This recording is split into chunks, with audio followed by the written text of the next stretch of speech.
Hello and welcome to a bonus off-season episode where we bring you a live fireside chat with the one and only Mike Berners-Lee, recorded at the launch event of the London Business School Alumni Sustainability Club. Now, Mike is one of the world's most respected voices on climate science, carbon metrics and systems change. In this wide-ranging conversation, we tackled a whole series of difficult questions. Why, despite all the knowledge and technology that we have, are we still failing to act on climate?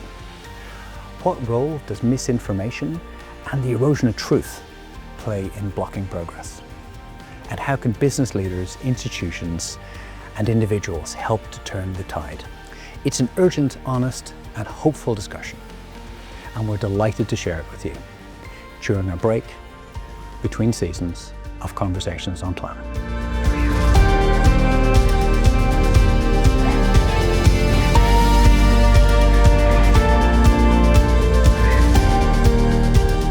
Well, first off, welcome to London Business School. It's wonderful to see so many of you here. We have a very special event today. It is the inaugural event of the Alumni Sustainability Club. It is our very first outing, which is very exciting for ourselves. We are a community that tries to connect LBS students, faculty, such as Yanis up here, staff, and most importantly, alumni, to try and channel the energy within our community, try and make a meaningful impact in the world of sustainability. This event is being held in partnership with the wonderful people of Business Declares, which Sam is representing. Business Declares are also in the business of channeling. Sam's speciality and the Business Declares speciality is trying to take the power of business and turning corporates into a place for good and a place for move them onto the positive side of the ledger rather than the negative. Today's guest, Mike Berners-Lee, is a man who requires very little introduction. He is one of the foremost, most respected thinkers on climate change sustainability, a professor at Lancaster University, founder of the Small World Consultancy, and author of 3 books, including the bestseller, There Is No Planet B. And so all of his books have got, up until this point, they take big existential issues and they try and make them relatable, and they make them, there's also a little edge of optimism. And there's some thoughts involved into how we can possibly try to make things better. Now, in Mike's latest book, A Climate of Truth, up here, fantastic, he grapples with an extremely difficult question. It is, if you have a look at the facts, we have understood for more than 60 years that there is a climate problem, that there's at least climate change happening. We've understood for more than 30 years that we're approaching a climate emergency. We've had 29 different COPs, of which the world has gotten together to try and sort out this issue. And every single year, we have a look at the way carbon is working, and it's as if we haven't even noticed. The carbon emissions keep on going up at a rate as if humans don't even know that there's a problem here, despite 60 years of knowledge and 30 years of hand action. Now, where this problem came from, like, what is the solution? Why are we in this situation? Well, Mike's thesis is that our problem is truth, or rather a lack of it. Be that in our boardrooms, be that in politics, or be that in media, a lack of truth, an abundance of misinformation, of misdirection, is not just annoying, because personally I find it very annoying, but it is existential. So, without any further ado, I'd like you all to welcome Mike Berners-Lee. Cool.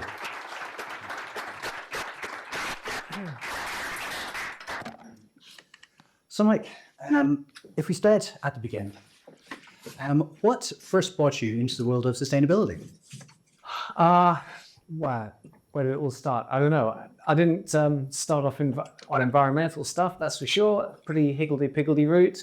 I did a physics degree, ended up going into outdoor education because I thought that was more meaningful to me, but about sort of, educating a sort of wider education of people. Ended up in management development, ended up in organization development, ended up doing strategy work around the environmental technology sector, and found myself kind of reporting that the environmental consultants didn't seem to be able to sell in the change. Right? There was a very clear case for a lot of action, and they couldn't get businesses to take any notice of them. So I ended up, after a few years of this, kind of saying, well, look, come on then, Mr. Change Consultant, you better see if you can do anything better. So that got me into climate, really. I didn't think I'd start off doing anything on carbon numbers. And then I found out that you couldn't get the carbon numbers from anywhere. There was nobody that a business could go to that could tell them in a credible way really what was going on in their supply chain. So I kind of got into all that game. And then I suppose that sort of my first book, there's no How Bad Are Bananas, the carbon footprint of everything, was kind of, the hope was that if we could understand how carbon flowed in the world, that would help us to kind of get on top of the problem. It would take away one of the blockages. And I had this kind of belief that as we got more knowledgeable about it, we would kind of start getting there. Then that clearly wasn't working. So, I started writing books about the bigger picture of climate change, what's going on at the global system level. And then the last book before this one, There's No Planet B, which was really saying, if you really want to deal with climate, you've got to see it as a symptom of something much, much bigger that's going on for humanity right now. And that's still a really important thing for us to get our heads around. So, the big thing is we've arrived in this era called the Anthropocene, which is just the era in which we are suddenly so powerful compared to the planet that we're living on. And that demands a completely different way of operating for humanity, right? So it's no good having an economic framework that was, broadly speaking, put together in the days when the world was a big, robust place compared to everything we could do to it, and we could do anything we felt like, and the world would, broadly speaking, put itself back together again. And the same goes for our politics, the same goes for our whole approach to business, the same goes for our relationship with technology. There are all kinds of things that now we're in the Anthropocene, we have to live in a different way. And we've had a few decades of being in that Anthropocene and getting away with living as if we're not in it. And what's critical about right now is that if we don't make a deep systemic load of changes, we are going to find the consequences come back and bite us very hard indeed. So, yeah, that's where I think I sort of answered your question. Yeah, great, thank you. And before kind of moving on to from your previous 3 books onto Climate of Truth, I found in your historic works there was quite a lot of optimism and quite a lot of there's possibilities of making change in there. And a big part of that was in your definition of sustainability and why it is desirable.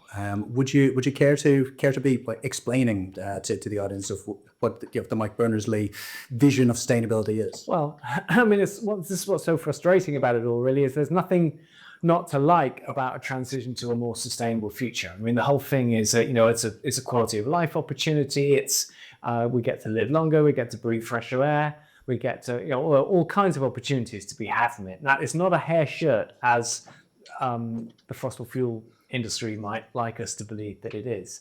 But I don't want to sugarcoat this, right? Because, I don't believe in a sort of fake optimism. And the reality of it now is that we have been extremely dopey on the environmental crisis, or the polycrisis, if you like. So it's a lot more than just climate. For decade after decade.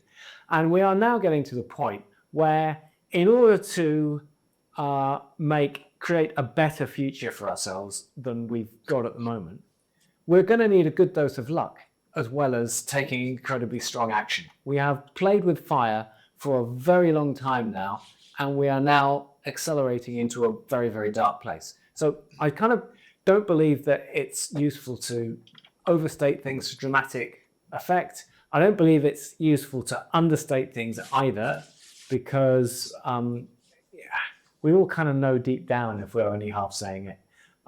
So I think what we need is the clearest view of reality that we can get. So I'm going to try and say how I see it. We are heading for a very, very dark place. I couldn't tell you exactly when, but it doesn't feel that far off to me. There's a lot of uncertainty around all that. It's not proven that if we wake up, and I mean wake up in a way that is radically different from anything we've had so far. As a whole society, it's not proven that we can't make huge change. We don't actually know what kind of cascading tipping points around climate we may have already triggered. We don't know that for sure. It looks likely we could be in time if we take fast action now. We don't know how resilient global community is going to be to some of the shocks from climate and pollution and food system pressures that we know are going to get worse no matter what we do about it. We don't know, but we know that wars can break out pretty easily and so on. So there's a lot of uncertainty. But however good or bad things get, there's still a lot to play for. The actions that we take now will make an incredibly big difference to just how good or bad we can make things in the future. Okay. And are you getting increasingly concerned over time? And if so, is that a result of just we're putting more carbon out there, or are there bigger issues at play? Well, there's a whole lot going on, right? So, in the book I talk about a polycrisis. It's really a meta crisis because it's going on at a deeper level than just a collection of symptoms. So probably you all sort of get this already, but we talk about climate a lot. That's a big deal. But just as serious is the way that we're crashing nature. Just as serious as that is, and all linked together, is the pollution that we're putting out, not least plastics, that's doing things like disrupting our endocrine system, reducing our fertility, starting to give us cancers, and the growth rate on plastic is far higher than the growth rate on fossil fuel has ever been. And so there's a whole load of things like that going on. And meanwhile, we've got things like inequality, and so on as well. So it's kind of, there's a whole cocktail of stuff. So, in the book, I talk about an outer layer of the polycrisis, which is presenting physical symptoms, and then a sort of middle core layer, which is things that need to change if we're going to get on top of the outer core, which is things like, an economics framework that isn't Anthropocene fit has got to change. Our approach to politics has got to change to give us the quality of decision making that we now need to have now that we're in the Anthropocene. Our relationship with technology has got to change so that we become much better at having agency over which technologies we adopt and how, rather than just kind of inventing stuff, letting market forces do their thing, and then just sort of hope it's good for us. So there's a whole load of stuff that we need to sort out. What was your question again? Do it. So we have, you've said that out very, very well. So I think you've filled most of us with existential dread. So, it's a good start. Right. So to be optimistic, that's what you asked me about. So, to be optimistic, it's not proven we can't make dramatic progress, even though we have been failing massively so far. And I think, in order to make that progress, we've got to stare in the face how badly we're doing, right? And I think that's really, really important. So in the book, I quote James Baldwin, the human rights campaigner. He says, "Not everything that's faced can be changed, but nothing can be changed until it's faced." And if we keep having sort of dreamy narratives, we're making progress on climate, but not fast enough, then we're just not ever going to get anywhere, right? The reality is that every year, the rate at which we put carbon out into the atmosphere, and other greenhouse gases as well, is higher than it was the year before. So that means every year we are making the climate worse by a larger amount than we made it worse the year before. And that's despite those 30 COPs. So those 29 COPs. So in other words, we're really not getting anywhere at all. We're accelerating into this. Our actions so far are absolutely futile. And it is denial to claim otherwise. That doesn't mean that we can't do better. But if we are going to do better, right, if we've been going around the same old cycles for 30 years now with these COPs and not getting anywhere, then what do? Just carry on for another few years? No, if what you're doing is not working, you stop and you try and understand the problem differently. So we've got to stand much further back from it and ask ourselves, what is really, really going on here? And we've got to get underneath the skin of the reasons. We've got to say, what are the reasons behind the reasons why one of the things that we're trying to do seem to be working? And if we can do that, then we stand a chance of identifying points of real leverage that might shift the dial for the first time. So that's what this book is about. Absolutely. And that Baldwin quote was very powerful, and made me wonder why we hadn't been facing these issues so far. We've had the knowledge, we have the technology to solve these things. Why have we been ignoring it for so long?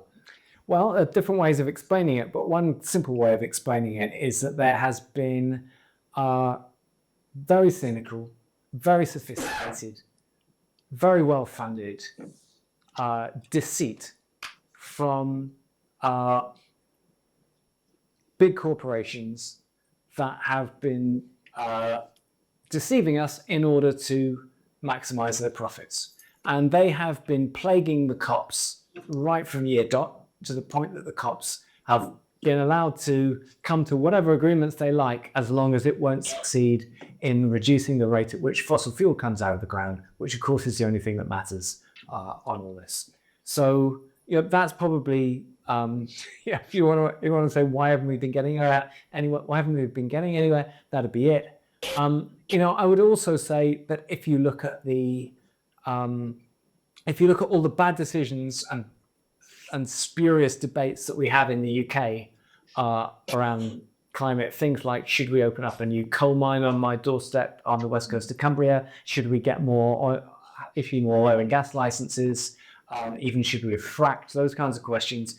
They don't have poor judgment at their root. They have flat out dishonesty, right? So I'll take the coal mine, right? The coal mine started off saying it was carbon neutral, right? So that there is a sort of loophole you can jump through to just about make that case, but it's clearly grossly misleading. The coal mine said this would lead to no more coal being extracted in the world because other coal mines would shut down in response to this one opening. Well, there's not an economist in the world who would say that the coal market was working in that way. So it's flat out deceit, right? It's not a mistake, it's a deceit. They said that we needed it for the steel industry, and they kept that argument going even when the steel industry started saying we're not really interested in this coal. We're moving away from coking coal anyway, and in the meantime we'll just buy whatever's cheapest, and we don't care whether it's British or not. And then it turned out that most of this coal wasn't even fit for the steel industry. It wasn't fit for coking coal, so they were just going to export it anyway. The whole thing was just a pack of nonsense. Then Robert Jenrick looked at it.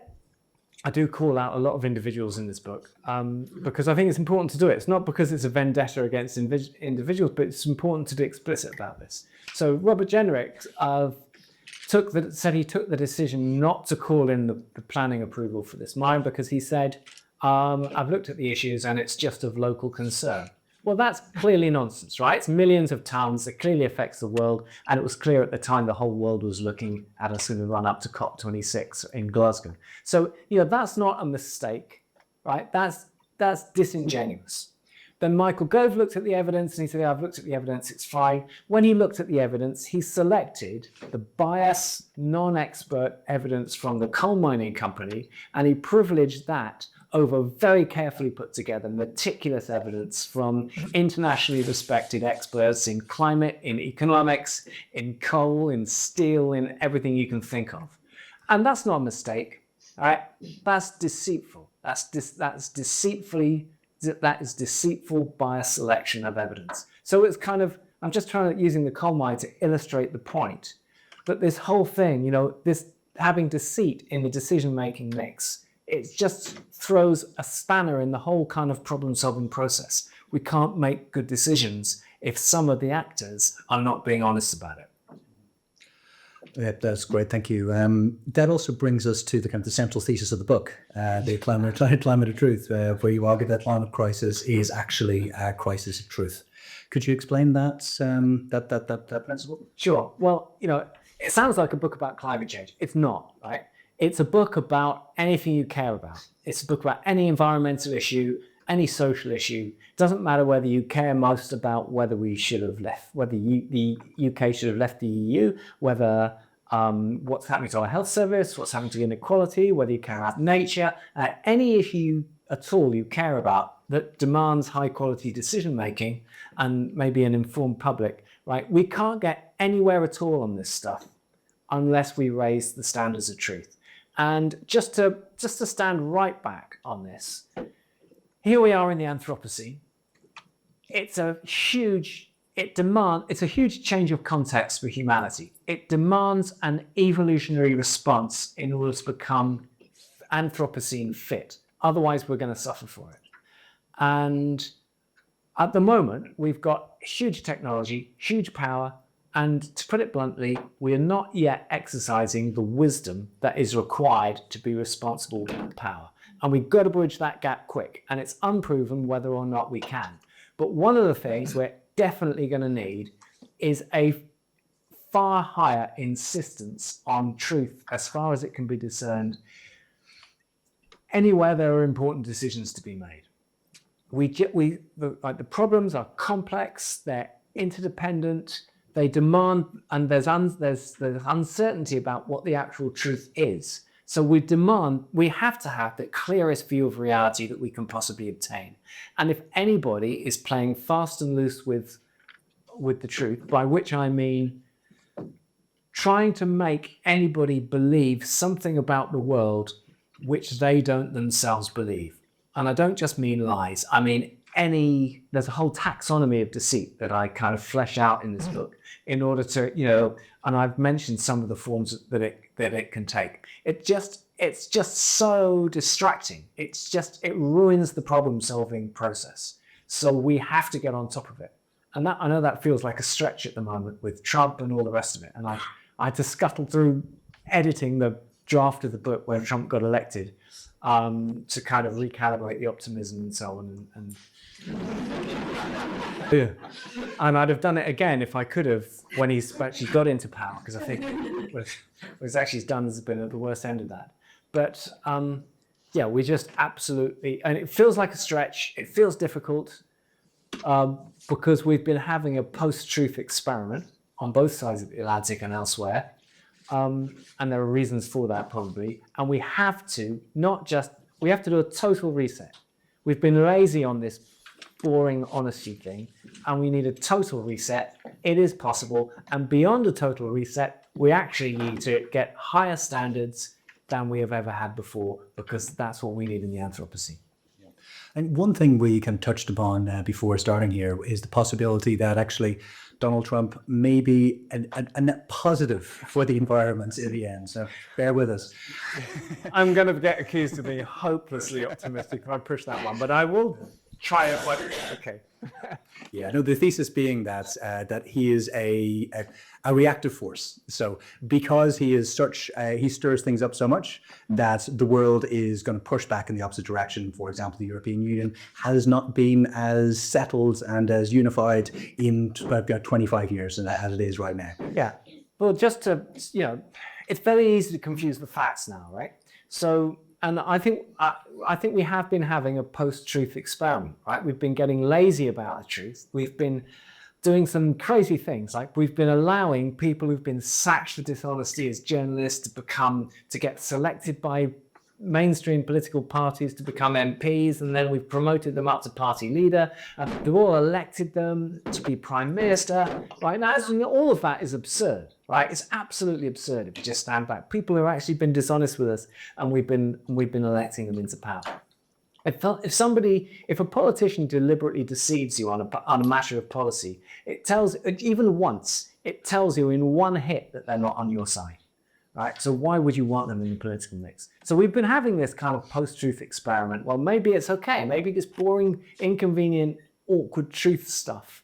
Maybe we can get away with just putting it to one side for a minute. If we all just smile and indulge in those narratives about what Brexit will be like or whatever, then maybe it'll all be fine.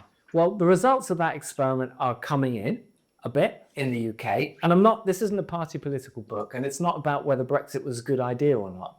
But Brexit was missold. A lot of things about what Brexit will be like were said that were untrue, were knowingly untrue, and it wasn't challenged by the people who wanted Brexit. And that's a nonsense. It should have been challenged by everybody, whether you thought Brexit was a good idea or not. But the results of that experiment are coming in a little bit now, and there are quite a few people in the UK who are starting to think, I was taken for a ride a bit there, and I don't feel good about it. And I've got a nasty feeling that in the States, they've really had a major post-truth experiment. They do everything bad that we do in a more extreme way. And sorry to they're having a major post-truth experiment. And I've got a very nasty feeling that the average American is going to pay a pretty nasty price for that one way or another. That would be my guess. And it would also be my guess that the global community is going to pay a price for it. But Trump does give us something to react against, right? He does give us something that goes, oh, well, maybe we can learn from that. Maybe we're not going to have a president who lies to us again. And that would be my hope. Yeah. It feels a stretch, right? So how America gets its democracy back in any shape or form, I can believe that there is a pathway by which that happens, but I can't actually see it. Yeah. It wasn't so long ago that we had, political careers ended, be it kind of Nixon in the US or Fillon in France or Parking in Korea, just being caught in lies, and that was spelt the end. Why have we become so tolerant of rubbish being printed on the side of a bus? We've been lazy, right? Lies are really nice. It can be, or any forms of deceit like this. They're fun to listen to, right? You tell a narrative, and if you can just suspend that bit in the back of your brain that's asking properly and seriously, is this true or not? Then you can indulge yourself in a lovely fantasy about what the future might be like if you just go down this road instead of that. And we've been lazy about this. We've kind of lost track of the fact that there are consequences to this stuff. How do we row back from that? We've lost track of the fact that if somebody misleads you over a matter of politics, then that tells you they're not on your side. And they've only got to do it once for you to know that you can't trust them on anything at all. So if they mislead you on climate, Grant Shapps goes on the radio and tells Radio 4 the listeners that our energy prices will go through the roof if we don't extract more oil and gas in the North Sea. And he knows that our energy prices are actually practically unaffected by whatever goes on in the North Sea. Then he's being deceitful. Why would he be deceitful if he's on your side and he wants the best things for you? That tells you that you can't trust him on anything, ever. And it also tells you you can't trust anyone in his party, any of his colleagues, who stay quiet in the knowledge that he's just said something deceitful. And taking that into this realm, we're in a business school, and so what can the people in this community do, particularly thinking about the role that business schools play in creating the leaders of tomorrow, and the influence that we have as an alumni community? What can we be doing to be trying to make business a force for good rather than what isn't it? Yeah. Okay. So this is pretty challenging actually, because there's a lot that needs to change, right? So we haven't got room in the world going forwards for businesses that don't primarily exist for the benefit of people and planet. There just isn't space for it in such a fragile world and as such a powerful species. So we've got to change that. And there are some good initiatives that are trying to get off the ground, things like changing the way companies are set up so that nature can have a seat on the board, in the boardroom, for example, or changing the interpretation of fiduciary duty so that it's clear and normal, that it includes things beyond finance, and it includes fiduciary duty to look after the environment and society and so on. So there are all kinds of things like that. But if you're going to work in a business, it involves asking serious questions about whether this business is a force for good or not. And there's a lot more to that than what's our carbon target or whatever, right? It's what are the fundamental goods and services we're providing. And the killer question that we ask businesses is, that comes to us for advice on this, we say, if the world started making a transition towards a sustainable future, would that be a threat or an opportunity to this business? And if the answer is that it's a net threat, then the priority is to change the business model until such time as it becomes an opportunity, because otherwise everything you do under the name of sustainability will be hopelessly conflicted. So what else does it mean for everyone in this room? So there is a lot of kind of, well, the whole world is kind of spread out across a continuum of coming to terms with the situation we're in and the depth of change that is needed.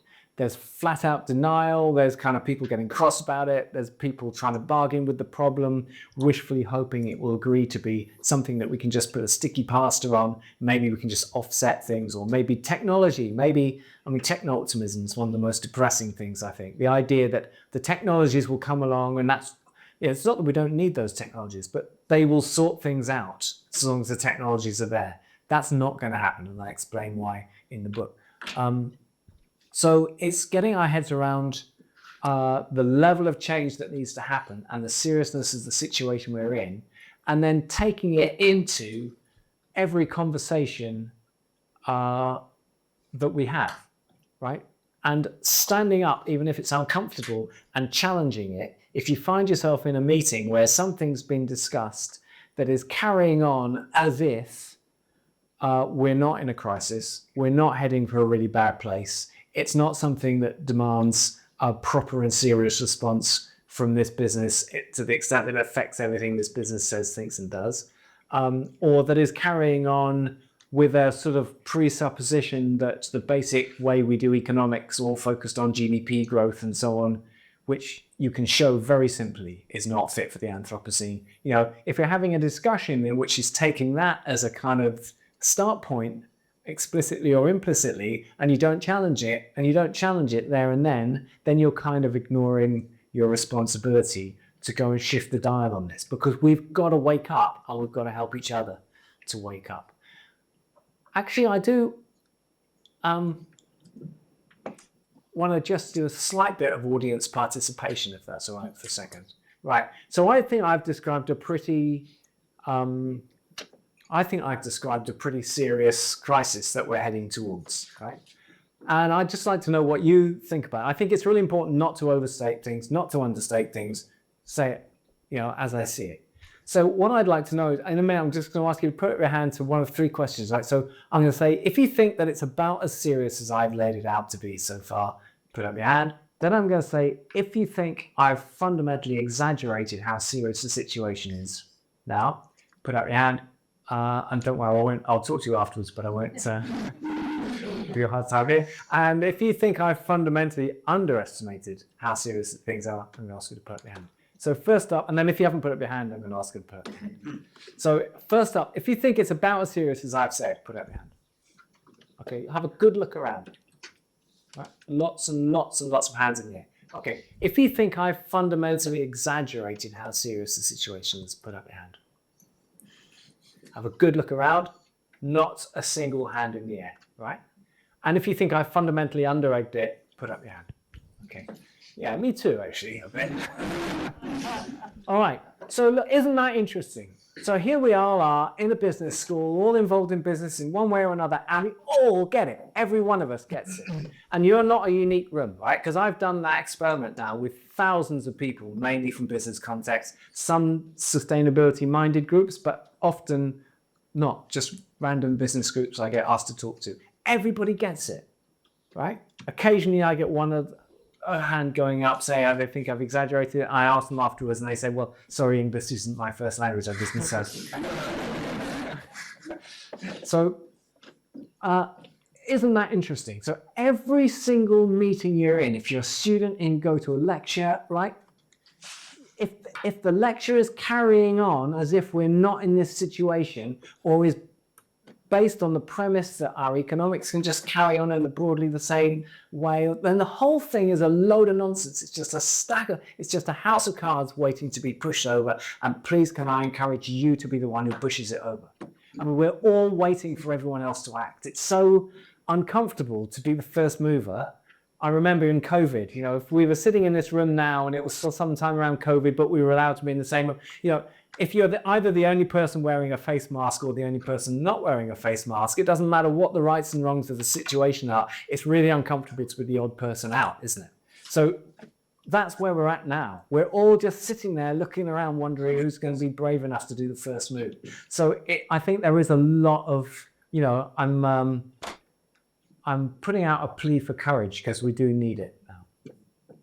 Absolutely. Although I would slightly push back on that to say we all live in our own echo chambers, and our echo chamber, the collective within this room, and anyone who's sitting in an audience with you at the front of the stage might be of a particular mindset. Well, maybe sometimes that's the case, right? But sometimes people get bunged in front of me, like it or not. Right? They're at some conference about nothing to do with sustainability in their industry, and somebody asked me to come along and talk to them, and they're just anybody. They could be in sales, they could be in whatever, and they get me inflicted on them, and then I ask them that question. So, yeah. But in fairness, you can be very persuasive. But you will also see that we're kind of slightly moving on to media now. Yeah. And the impacts of these type of ecosystems, these type of reinforcing bubbles that people live in now. Yeah. And you can have somebody who stands up in front and can change some minds, but it's relatively rare that people get to hear dissenting voices now. So just ask the question of how can we be not just walking around believing that everyone believes, and not worrying about it, because if everyone believes, then change will happen, and trying to understand, no, there are actually a very significant amount of the population who do not want change to happen. Yeah. Okay, so how do we get out of our echo chamber? All right, so media is really important. Right? So the media has massively influences us. We all like to believe that we can read media and selectively and interpret it our own neighbours. But the media can be very skilled at washing influence into us. So what I'd ask everybody here to do is be incredibly discerning about the media that you absorb. Ask yourself whether you can trust it. Right? For that, you need to ask questions like, who owns it? What is their track record? Do they have a track record of being honest with everybody that they influence, or have they got a track record of sometimes manipulating the public in order, for example, to try and swing an election result for their own personal gain, right? Because if you think that your media is owned by somebody like that, then just get out. Don't give it any money. Don't subject yourself to its influence. Don't support its advertising by viewing it. I'm talking about traditional media as well as social media, right? And switch. I think that's really important. Plus, and this is a bit more courage required, make it challenging for your colleagues, friends, and even family who are not being discerning about their media, because it is really important that we change the dial on this, right? We've got some very disruptive, very unhelpful, nefarious media, and some of it is socially acceptable to go and buy if it's traditional media, and it needs not to be. And if anybody is on X, please will you just switch to Blue Sky today, right? Because that is such a poisonous platform, and it's not the only one. So there's things we can do on this. And then in terms of getting out of the bubble, have varied sources for sure. But ask yourself other questions about it. So for example, I bet there's people in here who read the Financial Times. Financial Times, it's part of the Nikkei group. That's carefully set up to be owned by its employees. It also has its stakes, its reputation absolutely on its truth credentials. I've written for the FT. They scrupulously look at. If you're going to say something, you better have the evidence for it.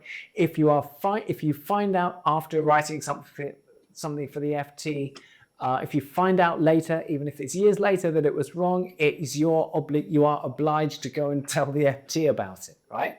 So it's got some things that are set. There's things that I don't think are perfect about the FT, and I would challenge them on their basic. I think they're a bit stuck in the mud in some traditional thinking in some respects, right? But in that respect, for me it passes. The Guardian in many respects passes as well. But I would, get in the book. There's a whole sort of listing out of sources to try, and some of them a bit less mainstream than others. And then I'm pretty explicit about.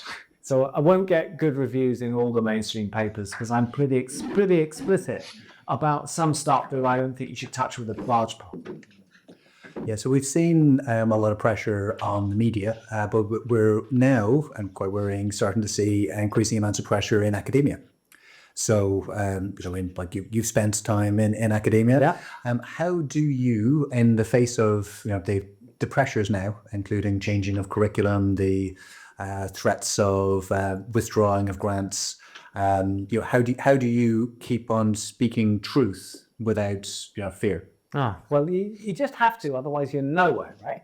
If you end up kowtowing to this stuff, I'm afraid you're just, you immediately lose the value of everything you do. I mean, the parallel I get, I'm sufficiently far away. I do have a very part-time role at Lancaster, but I'm sufficiently detached from it that I can kind of dip in and out at will, and that's much more comfortable for me, I think. But at Small World Consulting, we have questions about who we work with, and it's always, it can be a very difficult question. How do you know when you're colluding in the problem? You think you're helping, but actually, how do you know when you're just sucked into their mindset just a bit too far? And we did have, I write about it in the book actually, we had an incident where we turned down working for a company. It was BAE Systems, and we said, well, we're not pacifists and all the rest of it, but does that mean we would work for BAE Systems? Well, maybe in principle. Do we want to help them work out what the carbon footprint of a tornado is? Well, actually, we're not really interested in that. It feels a bit irrelevant as to what's really important is what you do with the tornado.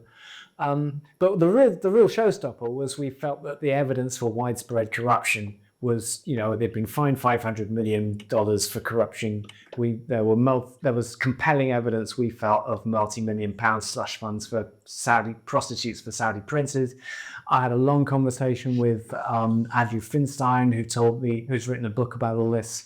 I talked about BAE Systems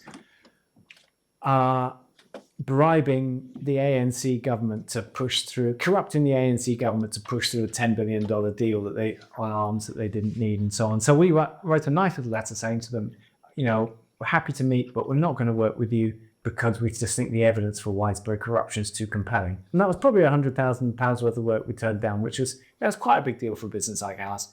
And I had the vice chancellor of the university, because we're based in the university, getting in touch with the head of faculty, sorting out an urgent meeting with me to say, why aren't you working with BAE Systems? Because the head of manufacturing at BAE Systems had been in touch with them about it. So this kind of pressure does kind of come at you, but you have to. Yeah.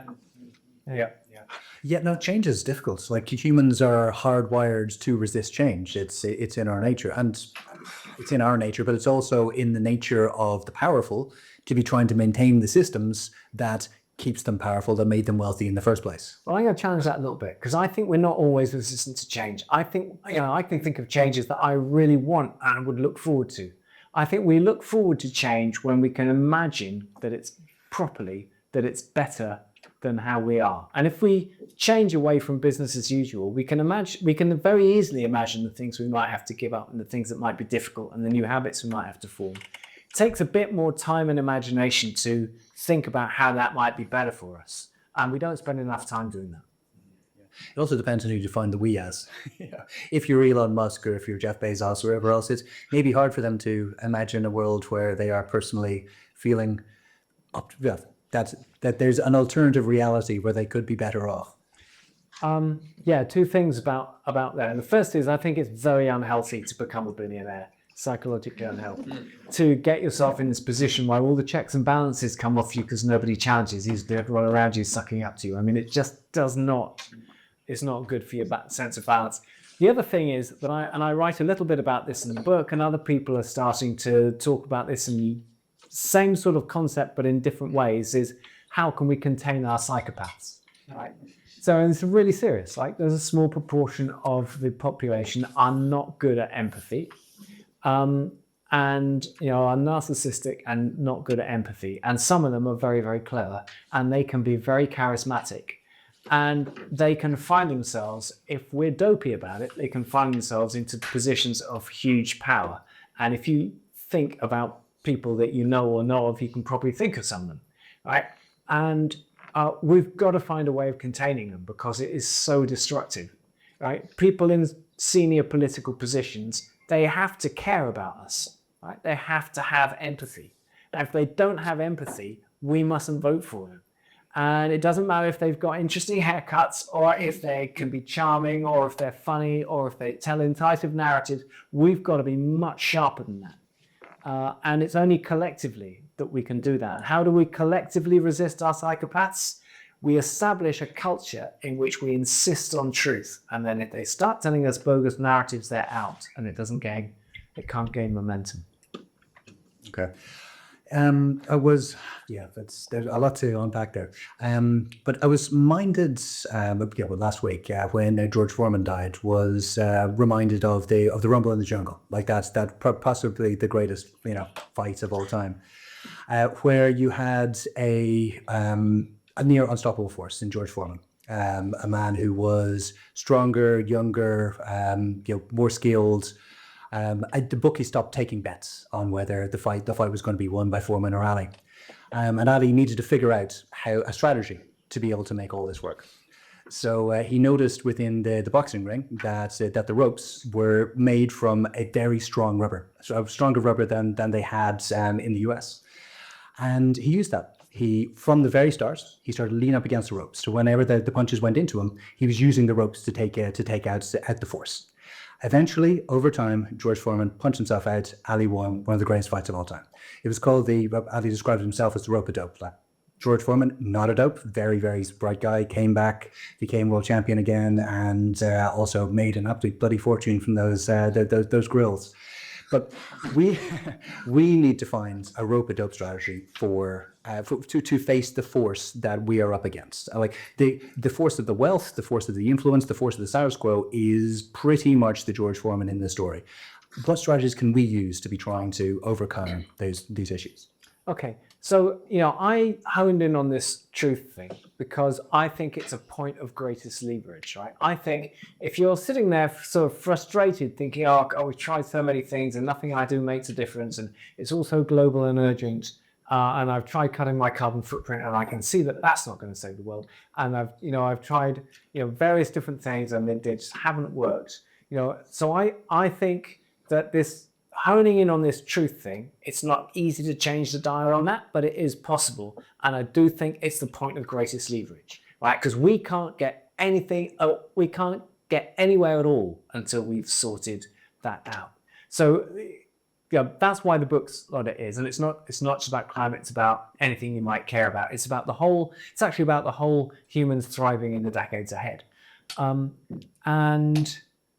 So what to do on that? I mean, there's obviously there's personal stuff like choosing your media really carefully. Oh, and I should have said, if you possibly can, pay for good media. In fact, if you've got money that you're prepared to give to good causes, paying good media might be one of the most powerful, beneficial things you can do. Much more powerful than planting nice trees or anything like that. Because if you want the trees to be planted, you need an honest environment. Much more powerful than supporting, maybe arguably, something to do with the healthcare, because if you want a good healthcare system, we need a platform of honesty in order to bring that about. So there's all the personal actions you can do. And then if you want a multiplier effect, it's like influence the people around you, the people in the business you work in, the people in the business school that you might be involved in, your friends and family, colleagues, all the rest of it.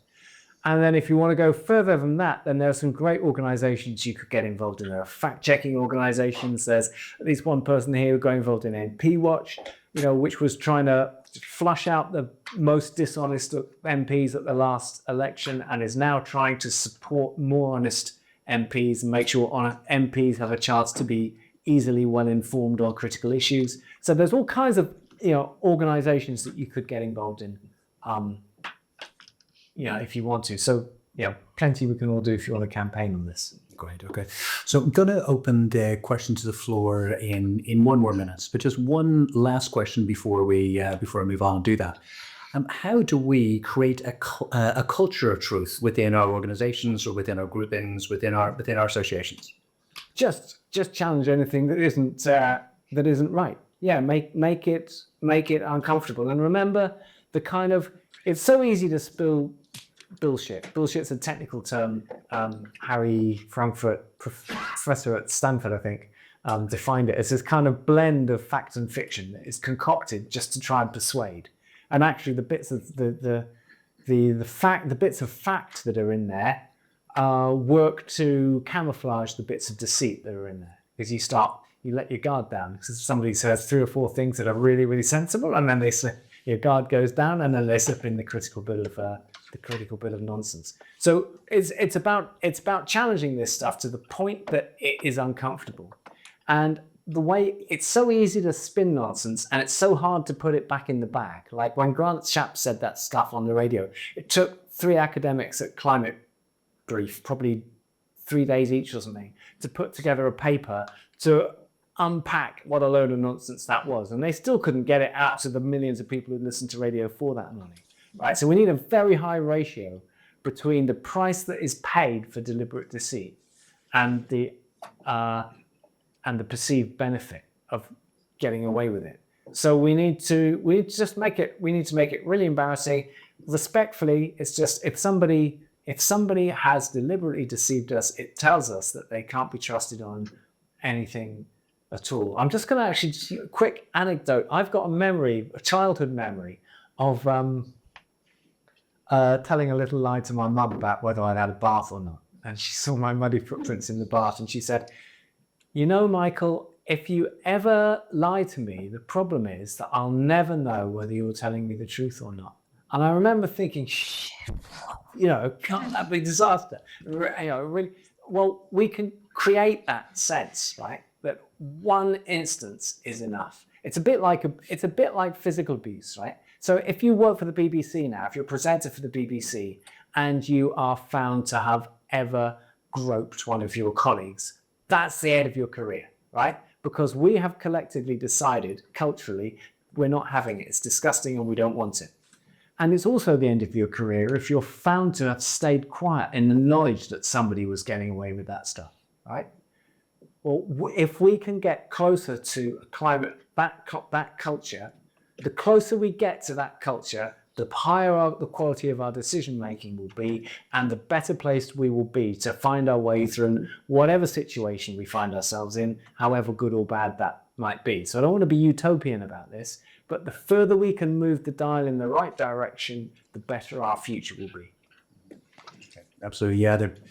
You can't make sound decisions without having quality information. So, okay, so I'm going to open up a few questions from the floor. Got about another 10 minutes left. So, yeah, please.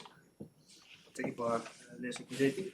How do people in low and middle income country, also their public policy maker, can see topics about environment as usual, like the climate change, and then another. Meanwhile, the people in low middle income countries still thinking about sanitation or something about the environmental issues. Yeah. Okay. So there's a kind of reality about energy use, for example, is that the world needs to use less energy. Okay. And we don't talk about that enough because the energy companies don't like us to talk about it.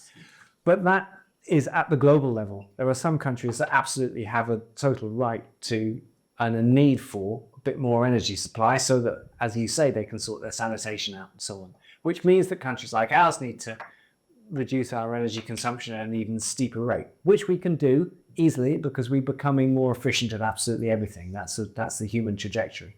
So one of the things I haven't really talked about much alongside truth is the value of respecting all people in the world, right? Within and between countries. And that is, I'm not saying this to be moralistic, I'm saying it's a practical necessity now because we have globalized and we will deal with this stuff together or not at all.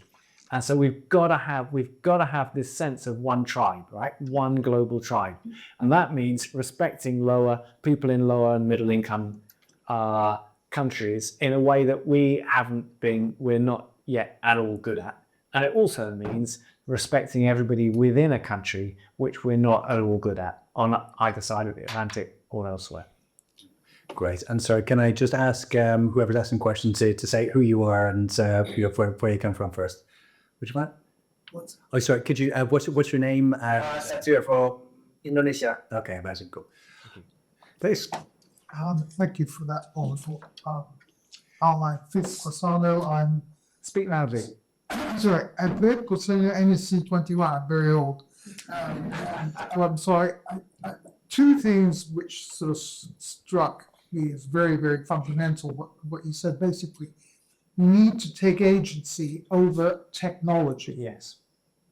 And the other one is that as we are graduates from these business schools, what we supposedly should understand is decision-making in uncertainty. And to the point of relying on information being accurate. And you mentioned Frank at Stanford. It's very important how you frame the question and you don't advocate for an answer that you want. That's good in court. It's terrible in terms of making decisions. So the question is, can we really exercise individual autonomy today, given the way that social media nudges, pushes us to predictive outcomes? So to what extent are we assuming that we have individual autonomy? Right. We can change the extent to which we have autonomy, right?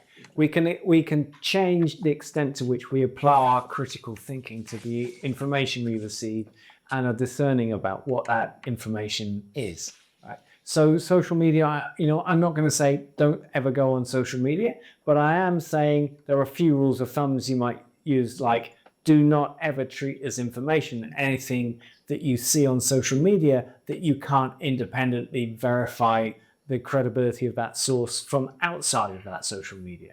Would be one thing that's helpful. I've also said be very discerning about the social media platform itself and ask yourself whether you can trust it or whether it's doing things like manipulating algorithms for reasons other than your best interests and so on. So we can do things about that. But there is this challenge that the ease with which reality can be confused is getting steeply greater and greater. So we are going to have to be sharper and sharper and sharper at our critical thinking to defend against that. And that is a huge challenge, especially with AI, because AI can be used to sift fact from fiction, but it can also very, very easily be used to create fiction. And I think one of the things that, just in the immediate future, one of the things that I think is really disturbing about this is that at the moment, if you see a video of something that goes on in Gaza or Ukraine, it constitutes some kind of evidence about something that may or may not have happened. And I think that is going to change pretty soon because AI deepfakes that aren't even created by humans, I think most of the content online, most of the stuff on social media, probably, quite a short time, won't have been created by humans at all. It won't have been, manually faked by humans. It will just be, it'll be AI cranking it out. I think that's going to be really difficult for us. Okay, we take two more? Yeah, please. About a year ago, I got into a conversation with a CEO of an impact consultancy, and I was talking about backlash and ESG. I said, I think this might be a wave that's coming for us. And they said, it's overblown. It's people in their echo chamber who disagree with us. It won't happen. A year on, Deloitte, PwC, there's the exodus that we're seeing now. And you've got, I think, like you characterized it correctly, bad actors who are shying away from this. And also, if you go into the world of banking, for example, JP Morgan and a consortium of banks this week have dropped the things that it basically predicting and working their business models forward to a 3-degree plus world. Which, by the way, is hopeless. Yeah, right? exactly. Bill Gates is nuts on this. Question for me is, do you think we're at an inflection point between those businesses who are planning for that horrendous world and those who are shifting away, saying, no, we need a livable planet. That's a baseline need. And how do you think the business models, i.e. the stakeholder model, needs to change for those companies that are pursuing the right trajectory? Well, I think, so first thing to say is now is a very interesting time to look around. So I've said it's a time when we've all got to sort of stand up for things. You might be working in a business which is moving the way that you've just suggested and starting to row back on, oh, this is climate a thing, is ESG a thing, all the rest of it. And so it's challenging. It takes some courage to challenge all that and say that's no good. I'm not standing for this, and maybe get out if that can't be taken. But it's a very good time to look around at your colleagues and your friends and all the businesses around you, and you can see who's got integrity now, right? Because it's a bit less comfortable to go with this, for example, with this climate thing, that we've got a responsibility to deal with climate. It's a bit less comfortable, and you can see now who's just going with the wind and who's got some integrity. And you can learn stuff about people and organizations right now that can last you a lifetime about them, right? So, and for anyone who's wondering whether to go with the wind or not, watch out, because some people are going to notice what you're doing and they're going to learn something about you if you go the wrong way. So, I don't know, does that answer your question a bit? Sort of. It's a difficult question, in fairness. So yeah, one last. My name is Akash, MBA 2020. You did mention Trump earlier on in the conversation, and you mentioned this is a post-truth experiment, and we're getting something to react towards. However, this is not the first time that he's been elected. This is like the second time, right? Yeah. He'd say third, but yeah. He's trying to build the Constitution of the US into running skirt as well. So maybe using Trump as an analogy, do we have to have something like this happen to us multiple times over to react to and then get aha moment? Or maybe the question is, how do we preempt this to begin with? That's a really good question. So the question is, do we have to experience something and the negative consequences in order to learn? Or are we capable of anticipatory learning? That's a really important question, because and anticipatory learning requires an imagination. Right? We need to imagine what will happen if we go down a particular line, and then if we see it doesn't work out well, we need to have a sufficient emotional response to it that we take a different decision now to head it off. And we didn't need to have such good anticipatory skills in the past, maybe, because the challenges we're dealing with weren't so kind of complex and abstract and all the rest of it. And, take climate for a while, we've all been just, not all of us, but, not everyone in this room, but as a society, we've been carrying on year after year, just ignoring this climate thing, and that's fine. And every year we get the feedback that it's fine to ignore it, right? Because we haven't yet hit the consequences. And the trouble with, if we can't develop the anticipatory learning skill in time, then if we wait for the feedback to hit us, it'll be too late, because when the feedback hits us, the symptoms are destined to get a good deal worse, whatever we'll do about it, before we can even begin to start turning them around again. So we've got to develop our anticipatory skills. And I don't know how much we're going to have to experience Trump type stuff before we have a sufficiently visceral collective wake up that we can never ever allow this to happen again. I don't know, but it's like, here we are in the Anthropocene. We've got an evolutionary challenge. I talk about it in lots of different ways in the book.